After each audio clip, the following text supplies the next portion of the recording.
de la... Et c'est ça. Et est-ce que vous vous rappelez ce que ça veut dire, le mot lambrisé?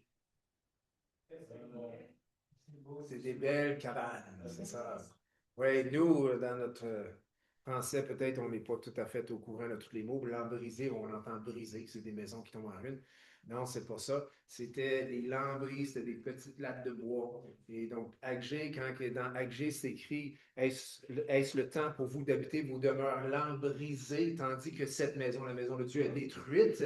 Eh bien, c'est parce que leur maison, c'était des belles cabanes, c'était des belles places. Et la maison de Dieu est en train de tomber en ruine. Et Dieu, il y avait une reproche à faire à son peuple parce que, en quelque part, c'était un rappel à mettre les priorités en place. C'est pas que Dieu était contre qu'il y ait des belles maisons ou qu'ils s'occupent de leur maison, que tout ça soit en ordre. Non, d'ailleurs, si on voit dans la Bible que on doit s'occuper de nos proches, de nos biens, ainsi de suite, mais il ne faut pas non plus négliger la maison de Dieu. Et lorsque la maison de Dieu est négligée, c'est parce qu'en quelque part, il faut réorganiser nos priorités parce que la maison de Dieu devrait bien aller, tout comme nos maisons personnelles. Amen? Amen. Donc, Agé avait dit au peuple de la part de Dieu, est-ce le temps? Oui, est-ce le temps pour vous d'habiter vos demeures? L'ange dit, hey, est-ce le temps pour vous d'habiter des belles demeures, tandis que ma maison tombe en ruine? Ben, la logique dit, ben, peut-être que non. Mais le message, c'est qu'il faut s'occuper de la maison de Dieu. Et j'avais dit la semaine passée qu'aujourd'hui, la maison de Dieu, ben, ce n'est pas un bâtiment, bien qu'on se sert d'une bâtisse pour se rassembler, mais la maison de Dieu, c'est des gens, c'est une famille, c'est l'Église, quoi, qui n'est pas une bâtisse, mais des gens, les sauvés. 1 Pierre, chapitre 2, versets 1 à 10, nous dit, rejetant donc toute malice, toute ruse, la dissimulation, l'envie et toute médisance. Déjà, si on peut rejeter tout ça, on est bien parti. Hein? Hey, il y a du stock juste là, mais c'est juste le premier verset. Ensuite, verset 2. Donc, après avoir rejeté ou en rejetant toutes ces choses, puis c'est bien dit, rejetant, donc ça se peut que c'est quelque chose de quotidien, des choses qu'on doit mettre derrière. Verset 2. Désirez comme des enfants nouveau-nés le lait spirituel et pur afin que par lui vous croissiez pour le salut, si vous avez écouté que le Seigneur est bon. Le Seigneur est bon? Amen. Donc, si on y a goûté, on devrait aussi désirer ce lait spirituel et pur. Approchez-vous de lui, pierre vivante, rejetée par les hommes, mais choisie et précieuse de Dieu. Regardez votre prochain et dites-lui, salut la pierre. Ben oui, on est toutes des pierres. C'est ça qu'ils disent. Hey, Quentin, la pierre. Salut la Pierre. Hey, c'est ça, c'est mon nom en plus. Ben oui. La pierre, on est tous des pierres. On est tous des pièces, des morceaux. Approchez-vous de lui, pierre vivante. Ah, excuse-moi. Non, je me corrige. Ailleurs, c'est marqué que nous sommes Mais pierre vivante, en passant, c'est au singulier. La pierre vivante, c'est Jésus, OK? Rejeté par les hommes, mais choisi et précieux devant Dieu. Et vous-même, comme des pierres vivantes. Donc, nous sommes des pierres vivantes. Édifiez-vous pour former une maison spirituelle. Ah, quoi ça? Une maison Spirituel. spirituelle. Approchez-vous, édifiez-vous pour former une maison spirituelle, un saint sacerdoce, afin d'offrir des victimes spirituelles agréables à Dieu par Jésus-Christ. Car il a dit dans l'Écriture, voici, je mets en Sion une pierre angulaire, choisie, précieuse, et celui qui croit en elle ne sera point confus. L'honneur est donc pour vous qui croyez, mais pour les incrédules, la pierre qu'ont rejeté ceux qui bâtissaient est devenue la principale de l'angle et une pierre d'achoppement et un rocher de scandale. Ils s'y heurtent pour n'avoir pas cru à la parole, et c'est à cela qu'ils sont destinés. Vous, au contraire, vous êtes une race élue, un sacerdoce royal, une nation sainte, un peuple acquis, afin que vous annonciez les vertus de celui qui vous a appelé des ténèbres à son admirable lumière. Vous qui autrefois n'étiez pas un peuple et qui maintenant est le peuple de Dieu. Vous qui n'aviez pas obtenu miséricorde et maintenant avez obtenu miséricorde. Seigneur, merci pour cette parole. Cette parole qui dit que tu es la pierre vivante, que nous sommes des pierres vivantes et que, Seigneur, que nous devons nous édifier et bâtir, monter, Seigneur, une maison spirituelle, Seigneur, un saint sacerdoce afin d'offrir des victimes, Seigneur, des victimes spirituelles agréables à Dieu par Jésus-Christ. Seigneur, nous sommes ta maison. Le peuple de Dieu, c'est ta maison. Tu habites ta maison. Tu habites dans ton peuple. Et ailleurs, l'apôtre Paul dit que le temple du Saint-Esprit, c'est l'Église, c'est le peuple de Dieu et aussi individuellement. Mais Seigneur, ce qu'on veut se rappeler ce matin, c'est que cette maison, tu l'aimes. Et Seigneur, cette maison, comme Moïse a été fidèle, nous dit l'Épître aux Hébreux, dans toute la maison de Dieu, en parlant de tout le rituel, tous les sacrifices, la tente d'assignation et tout, comme il était fidèle dans toute la maison de Dieu, et aussi avec le peuple de Dieu, eh bien, toi, Seigneur, tu es aussi fidèle envers toute ta maison. Et tu nous appelles, nous aussi, Seigneur, à s'en occuper. Seigneur, merci pour ta parole qui nous encourage toujours, qui nous exhorte toujours de se rassembler, de s'aimer, de s'exhorter, de s'encourager, de se soutenir et aussi de faire chacun sa part. Seigneur, merci pour ta parole et c'est dans le beau nom de Jésus qu'on a prié et que tout le monde puisse dire Amen. Donc, dans l'Ancien Testament, ils avaient des maisons lambrisées, c'est-à-dire des belles maisons, ils s'en occupaient. Et il y avait la maison de Dieu qui était en train de tomber en ruine. Aujourd'hui, nous avons quoi? Eh bien, nous avons toujours nos maisons. Ça n'a pas changé. On n'est pas dans la rue. Amen. Et il y a le peuple de Dieu, il y a la famille de Dieu, il y a l'Église qui est la maison de Dieu. Et cette Église, cette maison de Dieu, et pour nous, elle s'exprime localement, dans notre Église locale. Eh bien, on doit s'en occuper et c'est Dieu qui nous le demande. Si on néglige notre Église et on s'occupe que de nos affaires, Dieu a une reproche. Dieu veut qu'on s'en occupe de notre famille. Amen. Et notre famille spirituelle. Donc, comme j'ai dit la semaine passée, où est-ce qu'il s'en va le pasteur avec tout ça? Eh bien, c'est parce que moi, en tant que pasteur, je vois qu'il y a certaines lacunes ou des choses qui doivent être comblées au sein de notre assemblée. Et j'ai parlé surtout là au niveau des classes, et j'ai parlé des classes d'école dimanche et aussi au niveau de la garderie. Et j'ai dit aussi que j'allais prendre ma part du fardeau parce que Galate nous dit qu'on doit chacun, ou Éphésiens, on doit chacun porter son fardeau. Amen. Et on doit aussi porter les fardeaux les uns les autres. Lorsque quelqu'un, son fardeau est trop grand à cause de certaines circonstances, c'est bon de prêter main forte, mais on doit chacun porter son propre fardeau. Et si chacun dans notre Église porte le fardeau qui lui revient, tout va rouler sur des roulettes. Amen. Et moi, j'ai dit devant vous que j'allais prendre ma part du fardeau et que j'allais visiter les gens et que j'allais leur demander personnellement de combler certaines choses. Et je remercie Seigneur, je suis très bien reçu. Amen.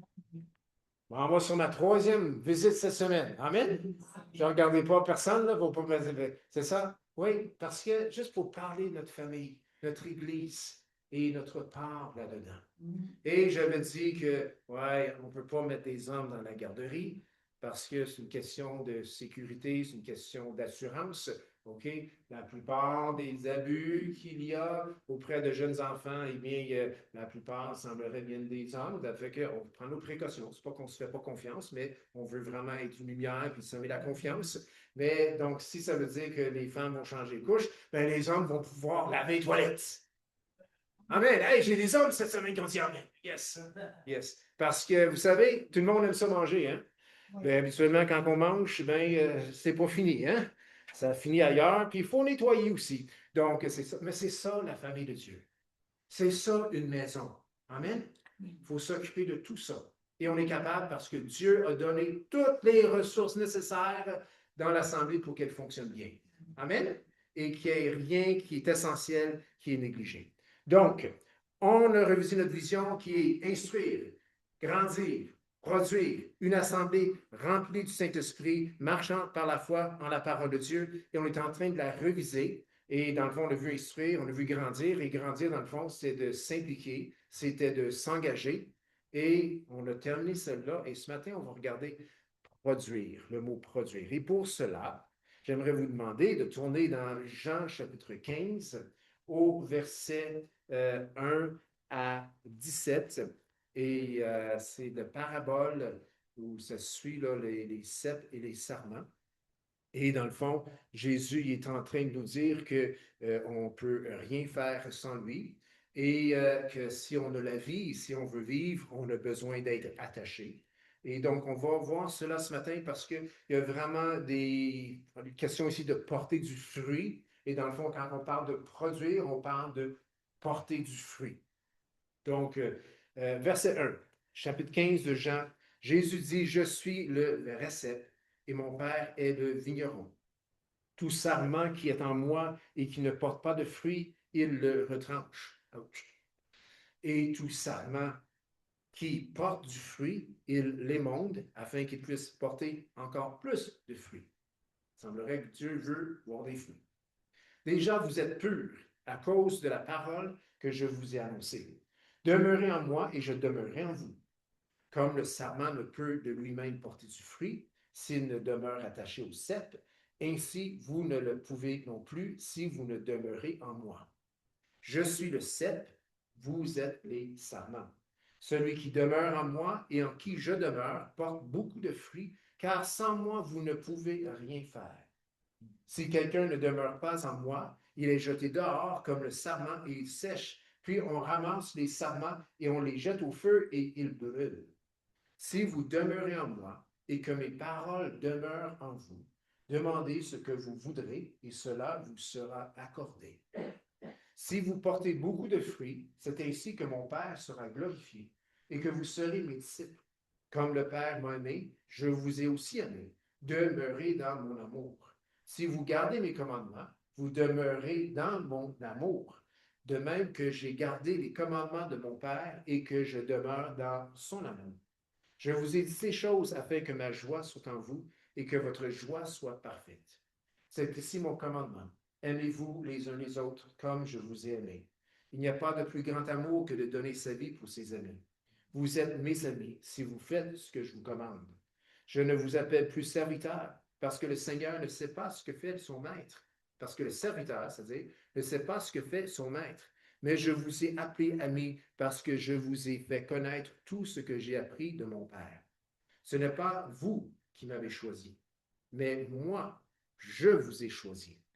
Et je vous ai établi afin que vous alliez et que vous portiez du fruit et que votre fruit demeure, afin que ce que vous demanderez au Père en mon nom, il vous le donne.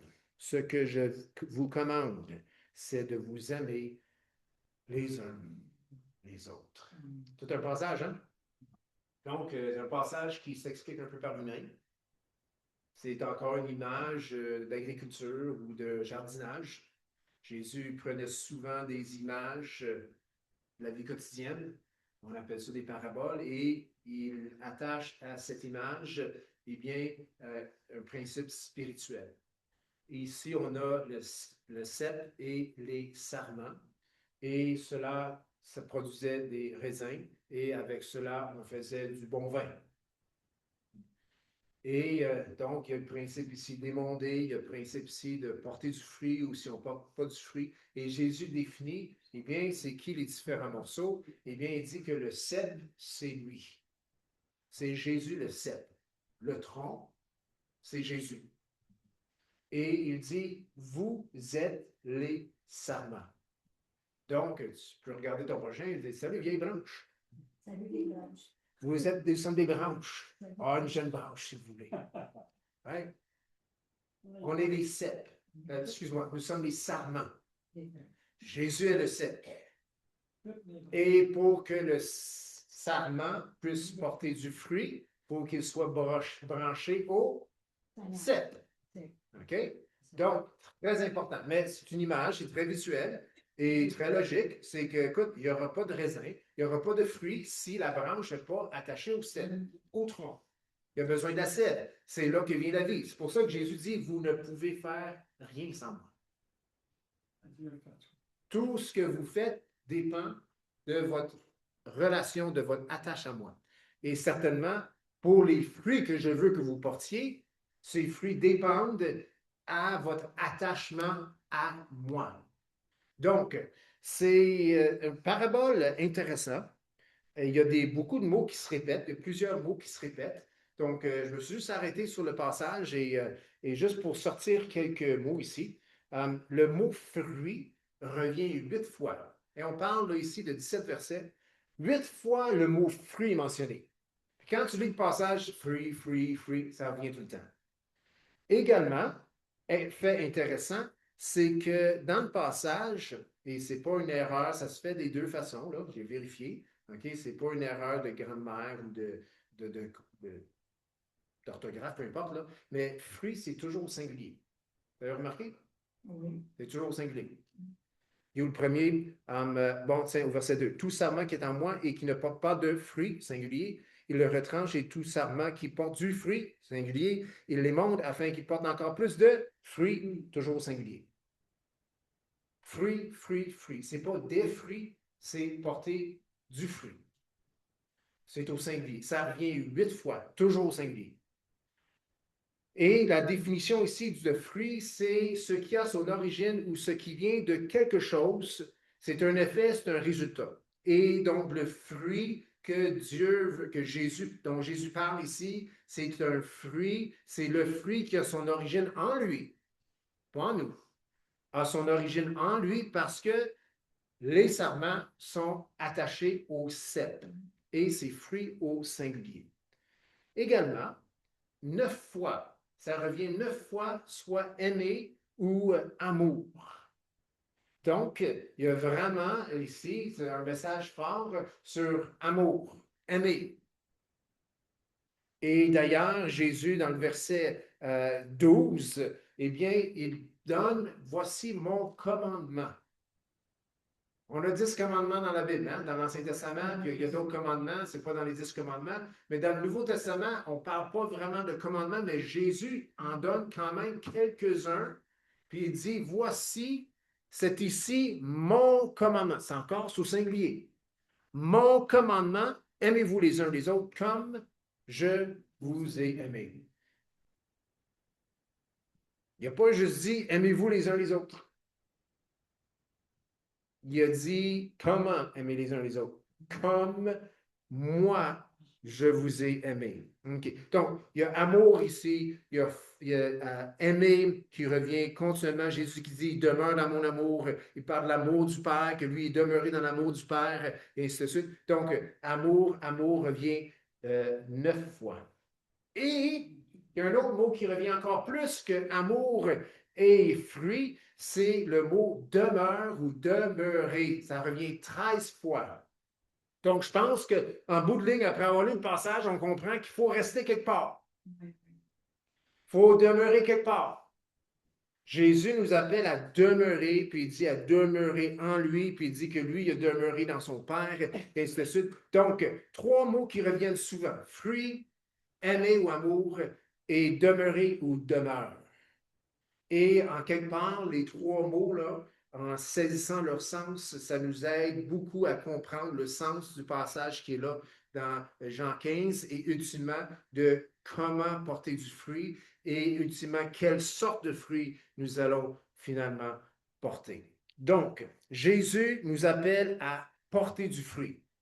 On parle ici, notre vision, c'est instruire, produire, instruire, grandir et produire. Donc, on ne veut pas produire n'importe quoi, on veut produire ce que Jésus veut que nous produisons. Et ici, il parle de porter du fruit.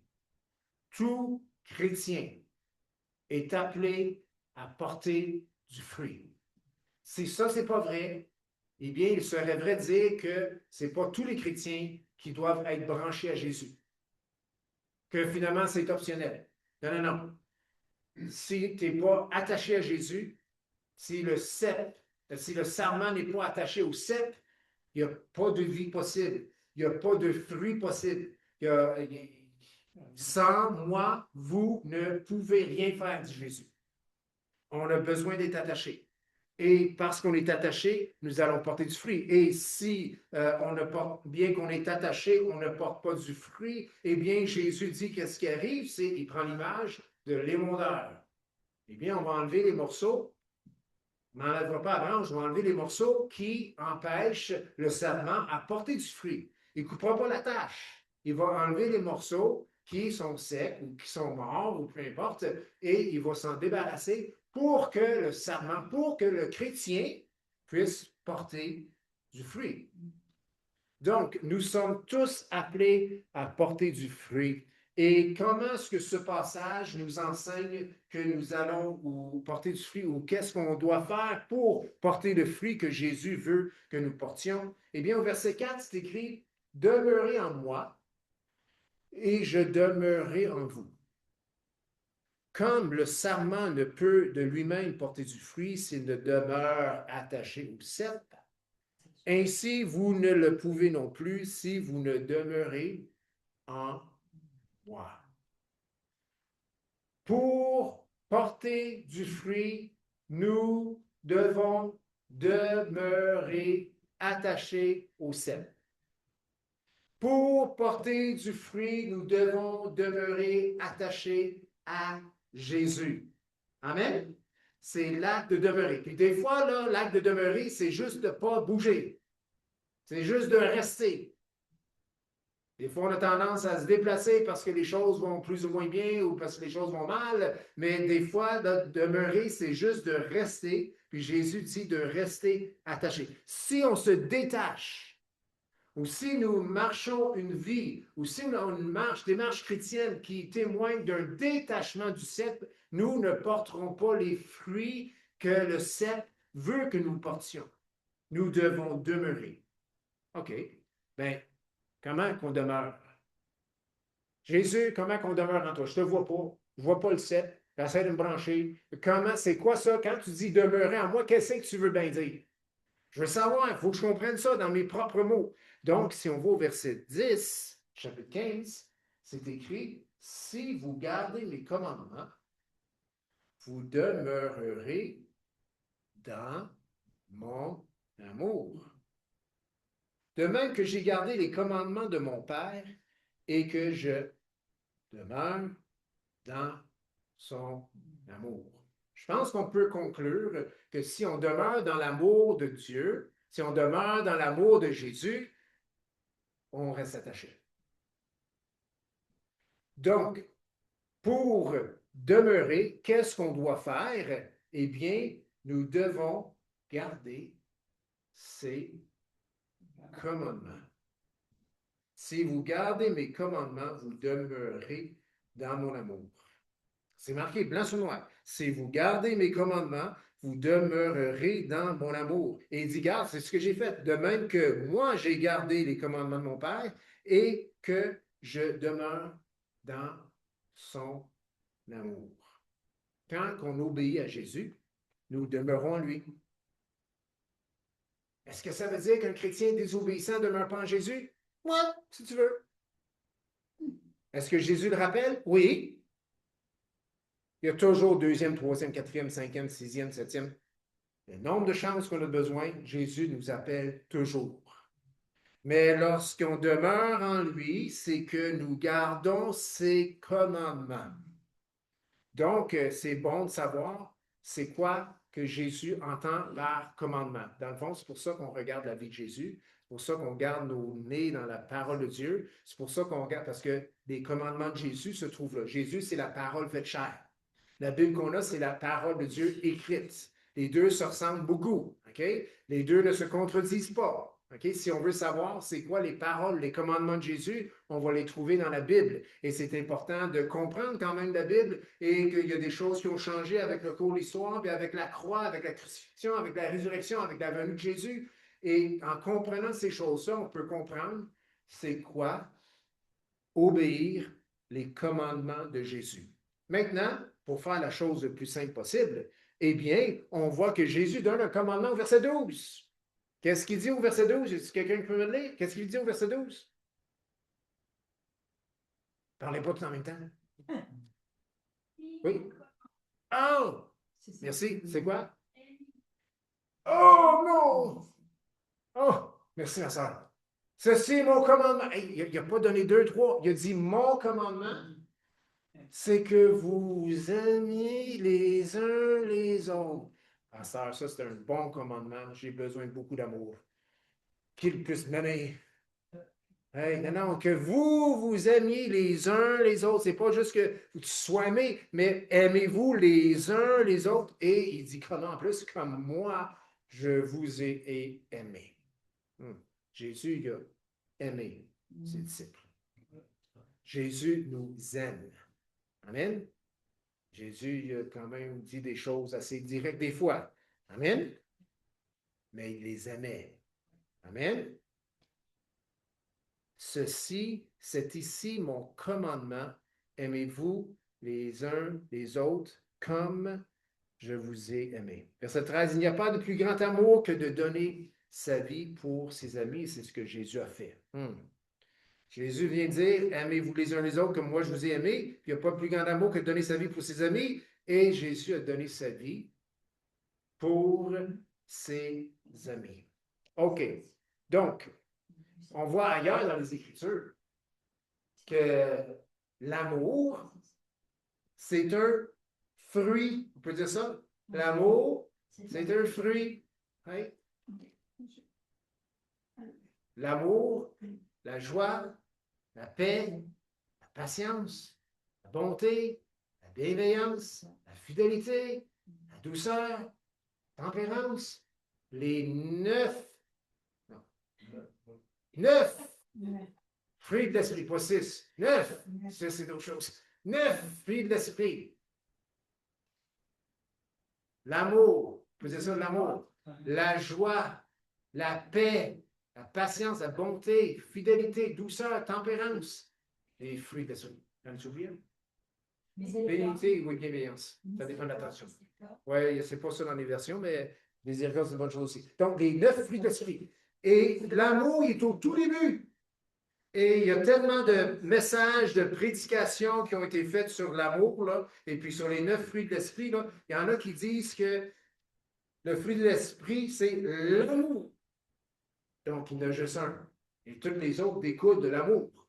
C'est bon. Hein? Il y en a d'autres qui vont dire, mais il y a 9 fruits de l'esprit. Différents. Ben, c'est bon, ça aussi. Hein? Mais je pense qu'on peut dire que l'amour, c'est quand même le fruit ultime, parce que si on a l'amour, on va parvenir à faire les autres. Peux-tu imaginer être fidèle sans aimer? Non. Non, mais si j'aime, ça va m'aider à être fidèle. Hein? Vraiment. OK? La joie. OK? Est-ce que c'est possible d'avoir de la joie puis pas aimer? Oui. Mais quand j'aime, je vais avoir la joie qui vient de Dieu. Puis je vais me réjouir pour les bonnes choses. Amen. Donc, c'est vrai, le fruit ultime que nous devons tous porter sans exception, c'est le fruit de l'amour. Et je ne sais pas si c'est juste moi, mais on dirait que dans le monde dans lequel on vit aujourd'hui, le monde ne sait plus c'est quoi aimer. Ils ne savent plus c'est quoi l'amour. Puis tu sais, je sais qu'il y a beaucoup de familles qui peuvent être brisées aujourd'hui, et puis souvent on entend ça, ben on reste ensemble juste pour les enfants. OK. OK. Mais en même temps, bien que je ne suis pas d'accord qu'on devrait être ensemble juste pour les enfants, OK? Je pense qu'il faut quand même qu'il y ait une belle relation entre les parents, c'est très, très important. Mais c'est quand même un acte d'amour pour les enfants de rester ensemble pour eux. Au lieu de faire des familles divisées, brisées, puis des vies brisées finalement. Mais si c'est juste ça qui tient la famille ensemble, ben c'est pas bon non plus. Mais c'est parce que si c'est juste ça qui tient la famille ensemble, c'est parce que l'amour, dans le fond, il n'est pas tout là. Amen? L'amour, c'est le fruit ultime que chaque chrétien doit porter. Et mot, c'est dit noir sur blanc. Jésus a dit, voici mon commandement. C'est ici mon commandement. Aimez-vous les uns les autres. C'est un commandement.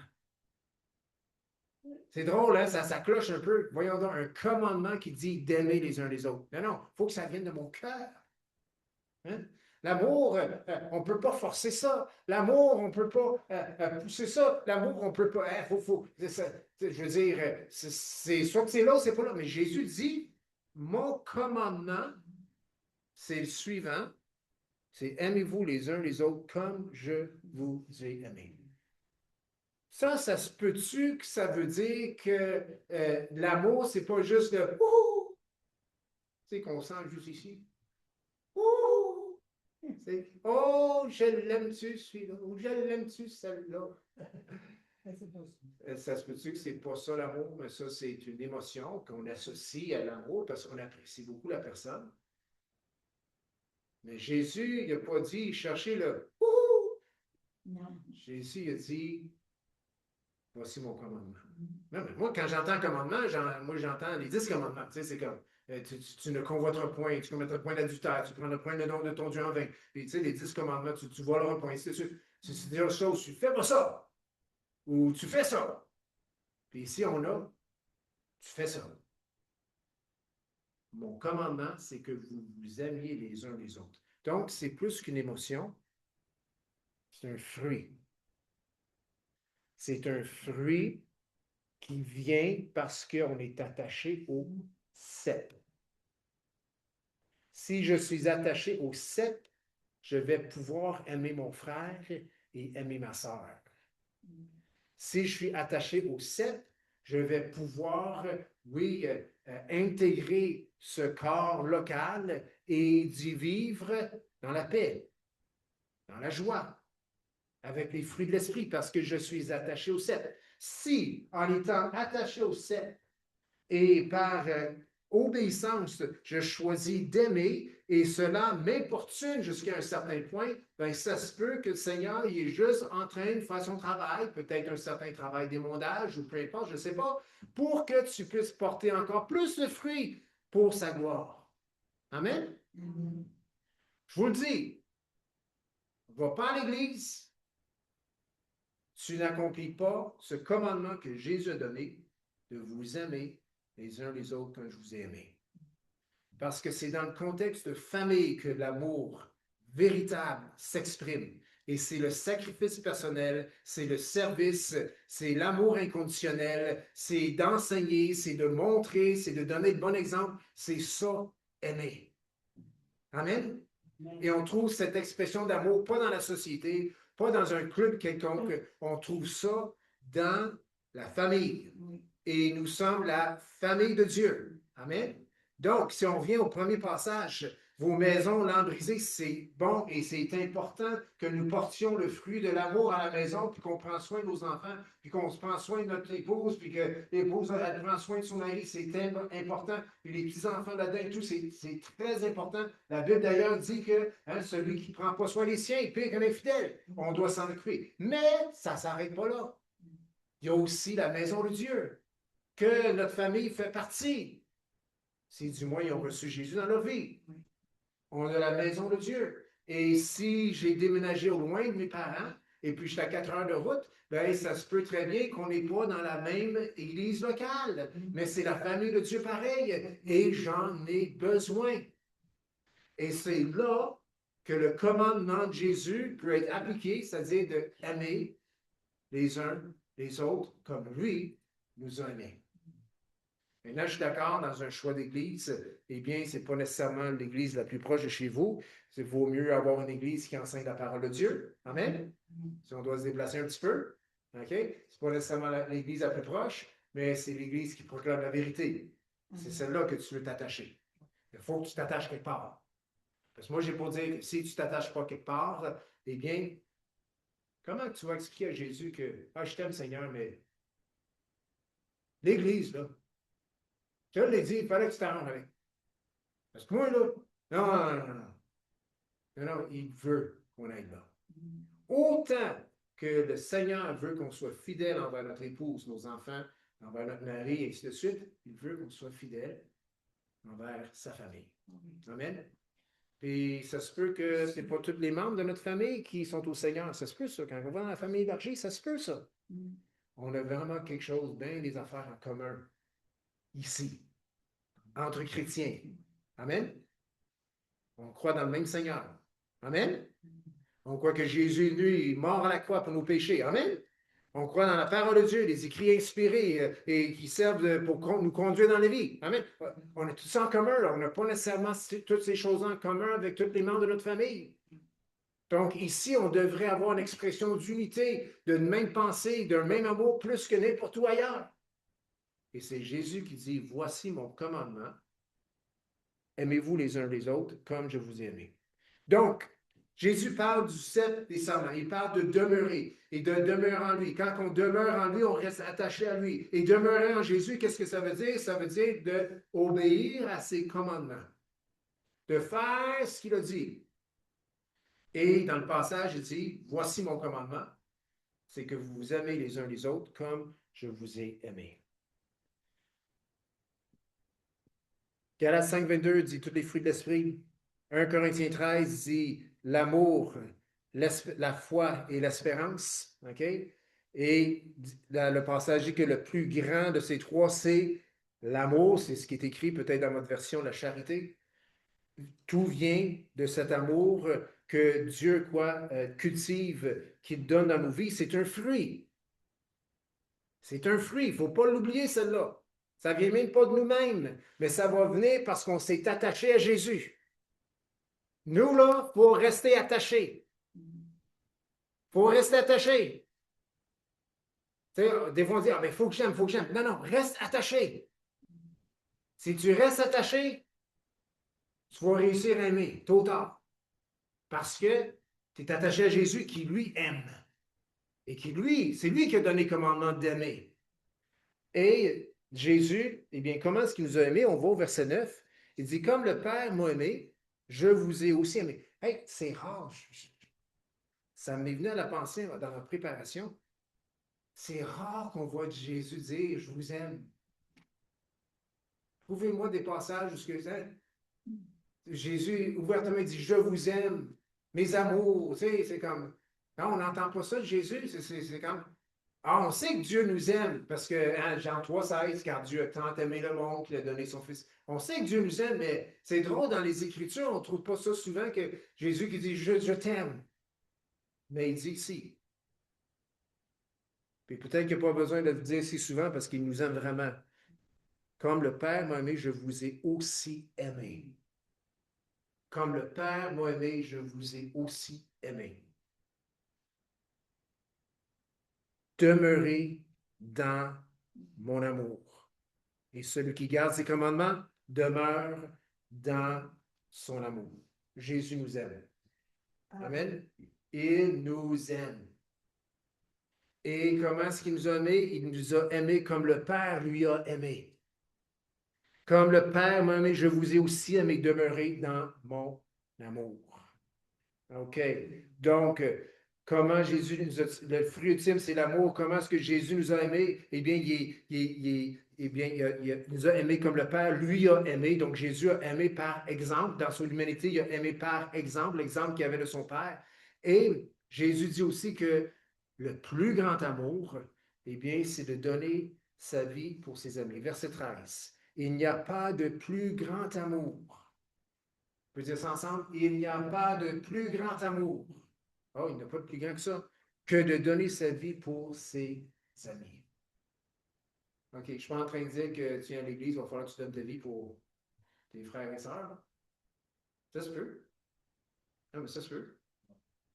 Je veux dire, c'est un des rôles du mari. Il est supposé de. Si ça vient en lui et sa femme qui doit. Tu sais, je ne sais pas imaginer une situation extrême, là, il devrait couvrir sa femme et prendre coup. Là. Non, grosso modo, c'est ça. Là. OK? Tu sais, s'il y a un tueur qui s'en vient, là, ben, on est supposé le protéger. Hein? L'homme, c'est son rôle. Protection. Pourvoyeur. OK? Donc, si quelqu'un, il faut qu'il prenne la morceau de plomb, là, ben, c'est supposé d'être monsieur au moins en premier. Donc, c'est possible de donner sa vie pour quelqu'un, comme Jésus a littéralement donné sa vie pour nous. Mais la plupart du temps, mourir à soi-même ou donner sa vie pour les autres, c'est un acte de service. C'est une abnégation quelconque. C'est de mettre mes intérêts personnels de côté pour servir le bien-être de tous. Et c'est là que je reviens. Quand que nous servons dans le corps, en quelque sorte, c'est ce qu'on fait. Et c'est fait par amour. Quand je m'implique, exemple, pour la garderie, les mamans ne sont pas là parce qu'elles sont peut-être ailleurs, en train de servir dans l'église, ou peut-être c'est un dimanche que cette maman-là, eh bien, parce que Poupon est rendu 1 an et demi, il peut se passer de 3 quarts d'heure là, de sa maman, là, eh bien, c'est ça, mais c'est un acte de service quand quelqu'un d'autre en prend soin à la garderie. Dans la classe des cadets de la foi, lorsque quelqu'un se prive d'être ce côté ici pour être de l'autre côté, et ça, c'est encore plus ardu quand c'est des invités, OK? Eh bien, il y a une certaine mort à soi-même. C'est un acte de service. C'est que je choisis de servir. Je choisis de mettre de côté un privilège pour servir. C'est ce que Jésus a fait. Jésus a mis de côté pour un temps son privilège d'être sur le trône. Il est venu sur terre, il a servi, puis il a servi, il a fait une vie, il a mené une vie, puis il a été jusqu'à une mort atroce. T'es pas obligé. T'es pas obligé. On peut dire, je suis bien ici, moi, là. T'es resté là, là, à droite du Père, là, depuis l'éternité, il est déjà là. Pourquoi changer ça? Hein? Ça va bien? Non, parce que les petits moineaux en bas, c'est aussi des désobéissants, puis ils ont besoin de quelqu'un de payer le prix pour eux autres. Ah, ben, hey, ça me semble que ça sonne un petit peu comme une garderie, mais peu importe. Mais c'est ce que Jésus a fait. Puis la mort à la croix, là, OK? C'est pas comme prendre une balle. Non. OK? C'est pas ça du tout, là. Puis pourquoi la mort de Jésus était pire que les autres qui avaient été crucifiés dans son temps? C'est parce qu'en même temps, il a vécu une mort spirituelle, une séparation d'avec Dieu qu'il n'avait jamais vécu de toute l'éternité. Mais quand tu es sur la croix, là, puis tu as des clous ici dans les poignets, parce que c'était pas dans la main, ça serait déchiré, c'est dans les poignets, OK? Bien, ils sont accrochés par leurs poignets, et puis il y a des nerfs qui passent là. OK? Hein, le tunnel carpien, d'affaire de même, là, c'est ceux qui ont des problèmes avec ça, là, c'est très souffrant. Mais imagine un bon clou rouillé là, qui passe là, là, pas trop agréable. Mais là, c'est parce que toi, puis tu as une petite affaire dans dessous de tes pieds pour te retenir, pour ne pas glisser. Là. Fait que pour t'alléger la souffrance dans tes poignets, tu pousses sur tes talons là, pour te relever un petit peu. Mais ça fait toujours mal. Là. Mais là, c'est parce qu'à la longue, là, tu t'épuises. Donc, qu'est-ce qui arrive quand tu t'épuises? Bien là, c'est tes poignets qui te retiennent. Bien, ça, c'est très souffrant. Puis là, en plus, toute ta cage thoracique est toute poussée vers le haut. Là. Littéralement, là, quelqu'un qui est crucifié, il meurt asphyxié. Il meurt à bout de souffle. Il est dans des douleurs atroces. OK? Puis des fois, ça prenait des heures. C'est une mort lente, là. C'est cruel. Je veux dire, on pourrait se poser, pourquoi Dieu n'a pas choisi l'autre mort pour son fils? Mais non, c'est la pire des morts. Puis en plus, à toute fin, quand c'est plus souffrant, son père décide qu'il vire de mort. Imagine, là, tu es à ton point le plus souffrant, puis les personnes les plus proches de toi te regardent finalement, mais regarde, on ne veut plus rien savoir. Salut, bonsoir. Alors, je suis seul. C'est pour ça que Jésus a dit, mon Père, pourquoi m'as-tu abandonné? Parce que Jésus avait le péché du monde entier sur lui, et pour le Père, il devait se départir de ça. Donc, Jésus, pour la première fois depuis l'éternité, a vécu une séparation avec son Père. Mais même là, il est resté fidèle. Il a été jusqu'au bout. Il a donné son sang, il a donné sa vie, il est descendu aux enfers, il a pris les clés, il a libéré les captifs, il est resté entre les morts, et c'est à cause de lui que nous avons la vie. Et cette même personne dit, demeurez attaché à moi. Je vais être direct. Un chrétien qui ne sert pas, j'ai bien de la misère à croire qu'il est attaché à Jésus. Tu n'as pas compris c'est quoi servir. Wow, qu'est-ce qui se passe là? Jésus t'a servi. C'est pas juste un commandement que tu ne fais pas qu'il a donné, c'est-à-dire aimez-vous les uns les autres. Non, non, non. C'est que tu dis que tu es attaché à Jésus, puis tu n'as aucune notion de service, mis à part de servir toi-même. C'est quoi ça, là? Mais notre monde, là, la pensée du monde, c'est ça. C'est moi, là. Mais Jésus dit, voici mon commandement, c'est que vous aimez les uns les autres comme je vous ai aimé.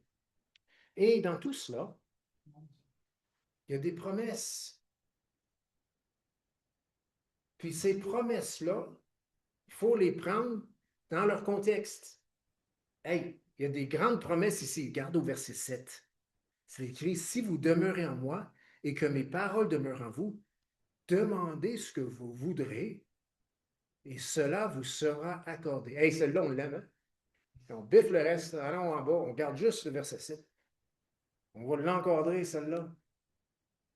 Hey, si vous demeurez en moi et que mes paroles demeurent en vous, demandez ce que vous voudrez et cela vous sera accordé. Ah, j'ai déjà une liste. Pourquoi est-ce que Jésus ose dire ça? Ben, je peux vous dire pourquoi. Si on est attaché au sceptre, cela affecte grandement ce qu'on veut.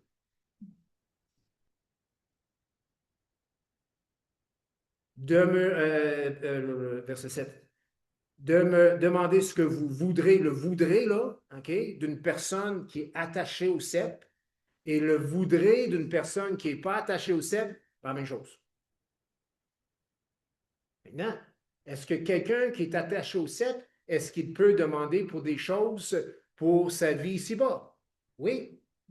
Oui. Parce que la parole de Dieu dit que Dieu va pouvoir à tous nos besoins. Amen.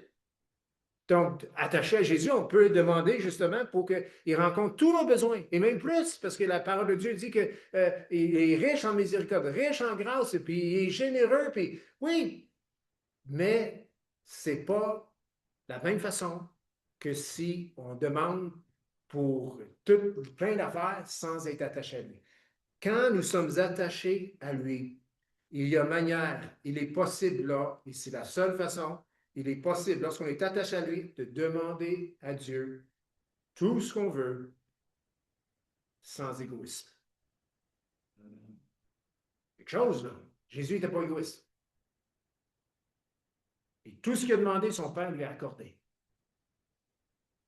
Nous, il dit demeurer attachés. C'est une grande promesse. Au verset 16, ce n'est pas vous qui m'avez choisi, mais moi, et je vous ai choisi et je vous ai établi afin que vous alliez, que vous portiez du fruit et que votre fruit demeure.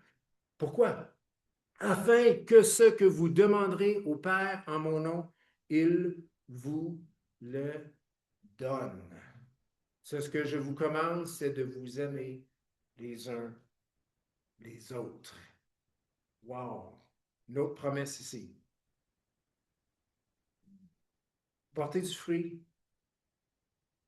Et la raison qu'il veut, la raison que Jésus, afin que vous alliez, que vous portiez du fruit et que votre fruit demeure, afin, là, les petits 4 mots, lettres, là, afin, là, eh bien, c'est que le allier, porter du fruit, puis le fruit du demeure, la raison de ces choses-là, c'est afin que ce que vous demanderez au Père, en mon nom, il vous le donne. Jésus veut qu'on porte du fruit afin qu'on aille la réponse à nos prières spéciales. Si on va un peu plus loin, Jésus veut qu'on reste attaché, il veut qu'on demeure pour qu'on porte du fruit, pour qu'on ait la réponse à nos prières. Wow! Donc, même dans ce principe profondément spirituel, mourir à soi-même, servir les uns les autres, aimer les autres comme Jésus nous a aimés, rester attaché, eh bien, après tout ça, à la fin, Jésus a pensé à nous, à chacun de nous. Si vous portez du fruit, votre fruit va demeurer et tout ce que vous avez demandé en mon nom vous sera accordé. Encore une fois, quand on est attaché, quand on porte les fruits que Jésus veut qu'on porte, ultimement le fruit de l'amour, eh bien, cela affecte ce que nous allons lui demander. Donc, pour faire une longue histoire courte, demeurer en Jésus, rester attaché au sceptre, change notre volonté pour la sienne. Non pas ma volonté, Seigneur, mais la tienne. Quand on reste attaché, c'est le défi de chaque chrétien, à chaque jour, de rester attaché. Eh bien, notre volonté individuelle à nous, eh bien, si on reste attaché, eh bien, nous allons vivre la volonté de Dieu et nous allons porter du fruit. Notre fruit va demeurer. Amen. Amen. Et Dieu va répondre à nos prières. Amen. Pour produire, on parle ici de produire du fruit. On pense à des bananes, des oranges, tout ça, là, mais ici, fruit, l'amour. Si on l'étend, les fruits de l'esprit. Eh bien, pour produire du fruit, il faut en quelque sorte, puis Jésus, c'est toujours une histoire de cœur. OK? Il faut penser au cœur. Puis vous vous rappelez la parabole du semeur qui parle des sols, des terrains, des cœurs. OK.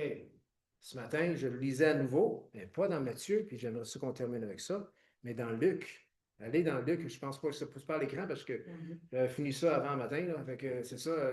Luc, chapitre pas 9, mais chapitre. J'y arrive. Chapitre, écoute, j'étais là juste ce matin. Donc, chapitre 8, verset 1, parabole du semeur.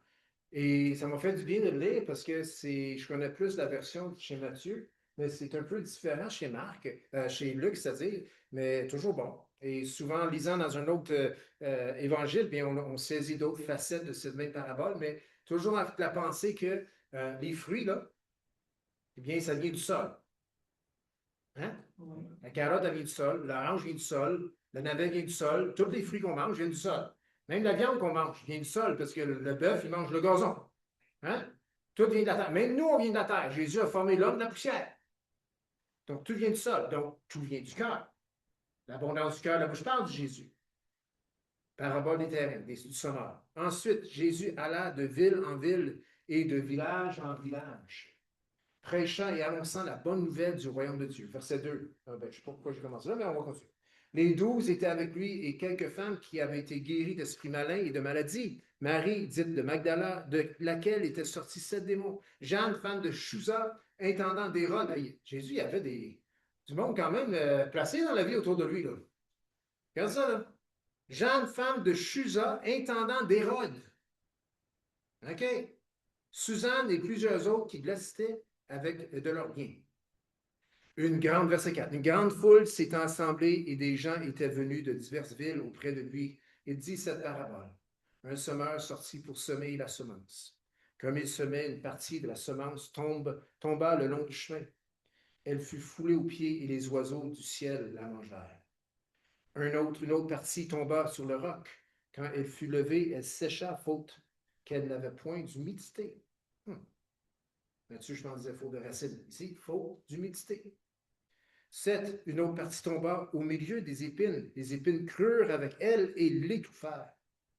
Une autre partie tomba dans la bonne terre. Quand elle fut levée, elle donna du fruit au centuple. Ah, Matthieu dit 1 pour 30, 1 pour 60, 1 pour 100. Ici, au centuple. Beaucoup de fruits. Après avoir ainsi parlé, Jésus dit à haute voix que celui qui a des oreilles pour entendre, entende. On entend? Yeah, Jésus dit, si tu as des oreilles pour entendre, c'est pas mal simple, ça, hein? On dit ça à des enfants, si tu as des oreilles, entends. Ben oui, c'est drôle, hein, on a des oreilles, on n'entend rien. Si, hein, que celui qui a des oreilles pour entendre, entende.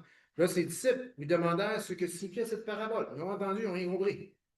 Il répondit, il vous a été donné de connaître les mystères du royaume de Dieu, mais pour les autres, cela leur est dit en parabole, afin qu'en voyant, ils ne voient point et qu'en entendant, ils ne comprennent pas. Pourquoi certaines personnes comprenaient et d'autres ne comprenaient pas? J'ai pour dire, c'est parce qu'il y avait certaines personnes qui écoutaient Jésus, qui étaient branchées à la bonne source. Tandis qu'il y en avait d'autres qui étaient branchés à d'autres choses. Peut-être leur pouvoir, peut-être leur rôle dans la société, peut-être leur religion, je ne sais pas. Mais ceux qui entendaient étaient branchés à la bonne place. Donc, ils comprenaient ce que Jésus disait. Puis il dit, voici ce que signifie cette parabole. La semence, c'est la parole de Dieu. Matthieu dit, c'est la parole de l'Évangile, ou c'est l'Évangile, ou le message du royaume. Ici, Luc nous dit que c'est la parole de Dieu. Ceux qui sont le long du chemin, ce sont ceux qui entendent, puis le diable vient, et enlève de leur cœur la parole de peur qu'ils ne croient et ne soient sauvés. Dans Matthieu, il disait que de peur qu'ils ne comprennent. Très important de comprendre. Mais ici, on voit que lorsqu'on entend, eh bien, cela nous amène à croire et cela nous amène à être sauvés. Mais quand ça tombe sur un cœur dur, l'ennemi vient puis il l'enlève parce qu'il ne veut pas que il y ait une démarche de foi et de salut. Ceux qui sont sur le roc, ce sont ceux qui, lorsqu'ils entendent la parole, la reçoivent avec joie, mais ils n'ont point de racines. Ils croient pour un temps, ils succombent au moment de la tentation. Cette joie-là, est-ce que c'est un fruit du Saint-Esprit? Non, non, c'est une joie temporelle. C'est une joie d'avoir été béni. C'est une joie d'avoir reçu quelque chose qui nous fait du bien. Mais pas de racines, croit pour un temps, succombe au moment de la tentation. Ce qui est tombé dans les épines, ce sont ceux qui, ayant entendu la parole, s'en vont et la laissent étouffer par les soucis, les richesses et les plaisirs de la vie, et ils ne portent point de fruits qui viennent à maturité. Ce qui est tombé dans la bonne terre, ce sont ceux qui, ayant entendu la parole, avec un cœur honnête et bon, la retiennent et portent du fruit avec persévérance. Donc, on voit ici, comme on a déjà vu, pour porter du fruit, là, le cœur doit recevoir. Pas un cœur dur. Un cœur dur ne peut pas recevoir. Un cœur, là, ça qu'on se demande des fois, ça a lieu quand, là? Tu sais, si avant mon cœur a changé ou après, Dieu est bon. Amen. Dieu change même le cœur dur pour recevoir ta parole. Jésus a dit, je vous ai choisi, ce n'est pas vous autres qui m'avez choisi. Mais il faut recevoir cette parole. Et lorsque nous la recevons, elle germe, ça pousse, et cela peut produire du fruit. Amen. Et Jésus dit, le fruit qu'il veut que nous portions, en premier, c'est l'amour. Mais il faut un cœur profond, une terre profonde. Il faut de la persévérance. Il faut mettre les soucis et les séductions des richesses à leur place pour entendre, pour comprendre sa parole. Amen. Amen. On va inviter nos musiciens. On va se lever ensemble. On va juste terminer dans la prière ce matin. Et avec un chant. Seigneur, donc levons-nous ensemble. Seigneur, je veux te remercier. Parce que, Seigneur, ta parole, elle est toujours oui et amen. Seigneur, elle vient toujours et elle frappe à nos cœurs. Et Seigneur, encore ce matin, tu as semé dans nos cœurs ta parole. Et Seigneur, on a entendu ton commandement qui dit, aimez-vous les uns les autres comme je vous ai aimé. Puis ultimement, Seigneur, c'est un commandement, c'est un appel au service. Seigneur, c'est un appel de prendre sa part, de porter, Seigneur, son propre fardeau. Seigneur, c'est un appel à prendre soin de notre famille spirituelle, des frères et des sœurs. Seigneur, ce matin, je prie que chaque cœur puisse recevoir ta parole profondément, Seigneur, en lui, en son cœur. Seigneur, que chacun puisse recevoir cette parole, Seigneur, afin que cette parole, Seigneur, et on voit que sur le roc, il a manqué d'humidité. Seigneur, que cette parole puisse être reçue dans un cœur réceptif, Seigneur, et Seigneur, qu'il y ait de l'humidité, de l'eau de ton Saint-Esprit, Seigneur, qui touche, Seigneur, ces cœurs, et Seigneur, qui humidifie, Seigneur, ces semences, ta parole, Seigneur, afin qu'elle puisse prendre vie, afin qu'elle puisse, Seigneur, produire du fruit, Seigneur. Seigneur, merci pour ta grâce. Merci, Seigneur, pour ta grâce. Merci, Seigneur, de nous rappeler toujours à toi. Toi, tu dis, Seigneur, de venir à toi, toi qui as des fardeaux, qui a des grosses charges, et de prendre ton fardeau, ton joug, Seigneur. Seigneur, tu nous appelles toujours. Même, Seigneur, le chrétien qui t'a peut-être s'est écarté pour un temps, Seigneur, ou Seigneur, quelqu'un qui t'a rejeté, Seigneur, qui t'a jamais reçu, tu les appelles tous, Seigneur, à ce qu'ils viennent à toi, Seigneur, à ce qu'ils reçoivent ta parole, à ce qu'ils reçoivent, Seigneur, ton amour, ton esprit, Seigneur, à ce qu'ils soient changés, Seigneur, à ce qu'ils naissent de nouveau, Seigneur. Seigneur, c'est la promesse que tu as pour chacun de nous, Seigneur. Seigneur, oui, d'entendre ta parole, Seigneur, de le recevoir, Seigneur, et d'y croire, Seigneur, et cela fait de nous, Seigneur, un enfant de Dieu. Seigneur, merci. Merci. Et c'est dans ton précieux nom, Jésus, que j'ai prié. On chante ensemble.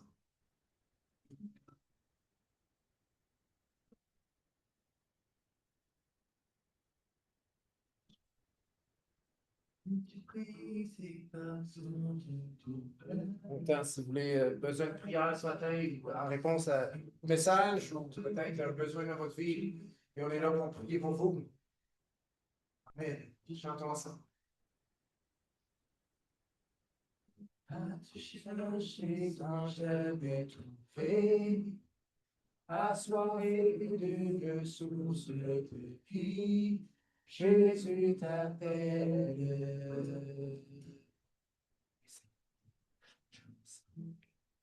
Utilisez ton Dieu qui l'a affaibli par ceci grand fardeau. Jésus t'appelle.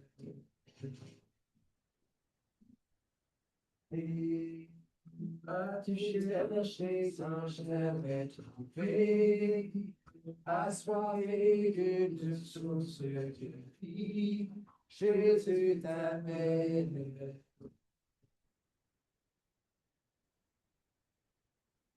Reste à son autel, les bras du Père sont grands, du Père, le pardon acheté par le sang précieux de Jésus.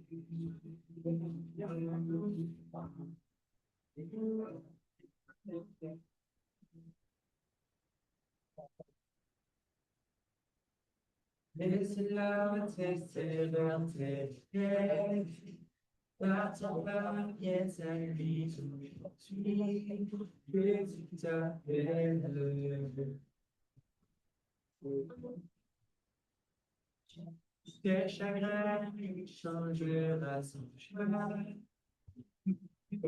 être un jour Jésus t'appelle.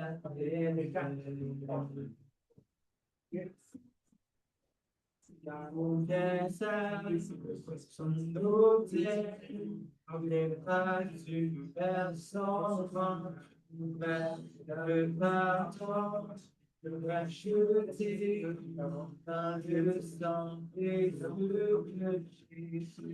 Auquel ça, son autel, les bras du Père sont grands, le pardon, racheté par le sang précieux de Jésus. Seigneur, je te demande de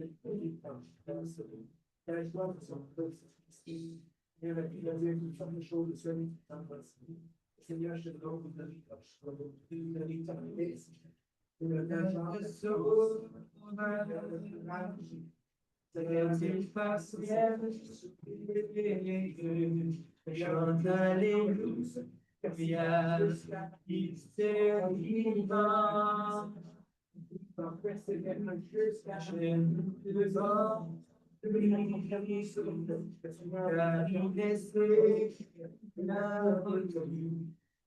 alléluia,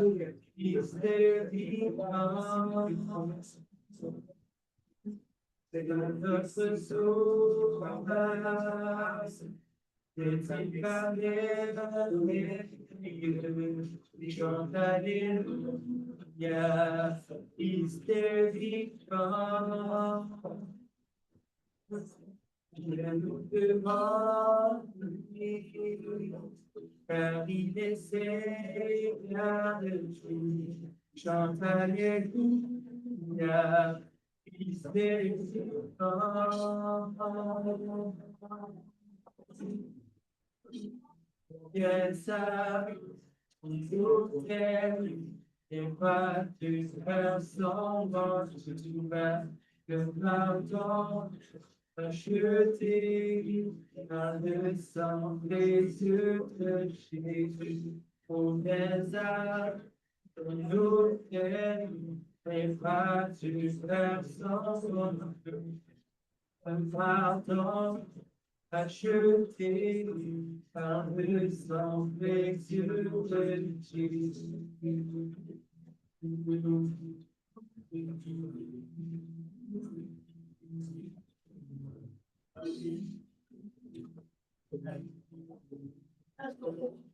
Notre sauveur, n'est-il pas belle, chante alléluia,